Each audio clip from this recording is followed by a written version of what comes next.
আজকে চলো চিপস মাখা বানাই। প্রথমে 2 প্যাকেট চিপস নিয়েছি আর এখানে কিছু কুচানো মশলা।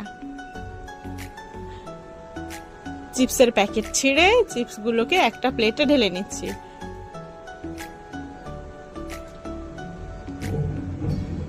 দু প্যাকেট চিপসই ঢেলে নেওয়া হয়ে গেছে। এখন এখানে কুচিয়ে রাখা শসা দিয়ে দিচ্ছি, সাথে কাঁচা লঙ্কা, মিহি করে কুচানো পেঁয়াজ আর টমেটো,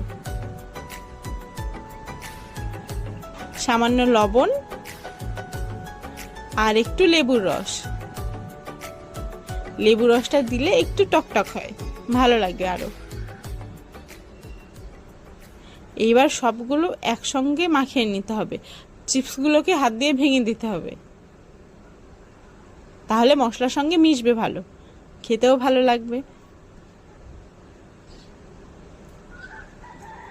হাতের সাহায্যে ভালো করে সব একসঙ্গে মিশিয়ে নিলে চিপস মাখা রেডি। কেমন হয়েছে জানাবে কিন্তু, বাড়িতে অবশ্যই বানাবে।